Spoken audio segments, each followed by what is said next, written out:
大家好，我叫董夏琳. Hi everyone, my name is Jocelyn Wittenberg, and today we'll be doing character study on the character San. So to start off, this character is pretty much very pictographic in the sense of as a visual of some sort of protection and then some sort of thing going underneath or going on top of it, which means umbrella. And so this is used for expressing umbrella, parasol, or any sort of protection that you'd use. That kind of looks like this. So its origin has stayed very consistent over time, with it originally meaning uh, umbrella to keep out the sun or the rain as protection. A little bit of historical implications of sun. So this character or umbrellas have been used as coverings for 3,500 years with this in coordination with Chinese history.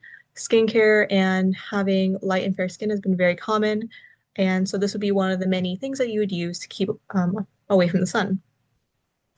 With it then being more popularized and with more Western influence coming in, um, there was more shipping of these parasols back then.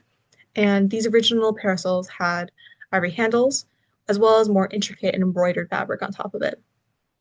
A little more to mention is that these decorative parasols back then were functional for the weather, depending on what material they're made out of.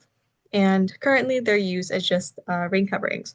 Or if you have an actual parasol, that is this one, used for aesthetic purposes and for keeping out the sun. So a little bit about evolution. It hasn't really changed over time. Here is a seal script right here, which is pretty complicated in comparison to its traditional form. So the traditional form has more of those rens instead of those little strokes on the sides, but still has been very consistent over time, with this one being its first ever depiction in history. Moving on to its literature and how it was used, it appeared in Guangyun, which back then it was used to keep out the rain and cover the sun. So again, that more parasol meaning behind it. It's also used in Wei Shu Pei Yanjun's biography, where they discuss how Shan held the umbrella and the white over the white cauldron. In this case, we won't get too much into that, but that's just one mention of how it was used.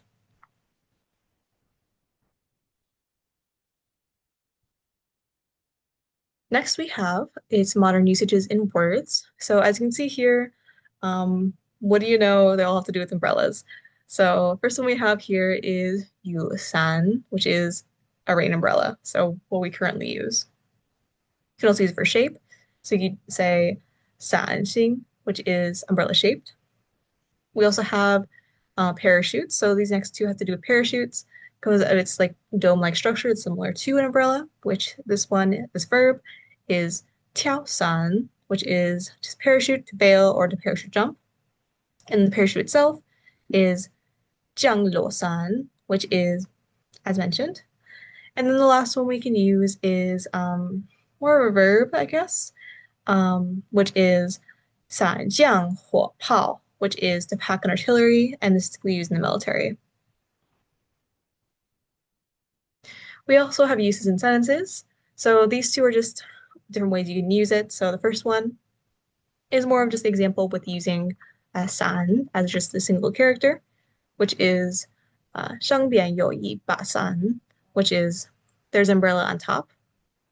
So with 上边 being the direction, 有一 is like or yo is like to have, and then e is like signifying a singular thing, or is like kind of like in the sense. Ba just indicating the time and the placement, so it's not really as important, just like being like, oh, it is up there. And then san is the character for umbrella. And this last one, just using the things that we learned from the previous slide, is 降落伞, 张开了, which is the parachute puffed out.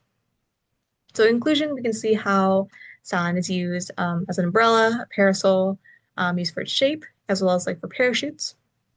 And it stayed very consistent over time with its history influencing many aspects of culture as well as history itself. And yeah, thank you for watching today's video. I hope to see you in the next one, and 谢谢，再见，拜拜。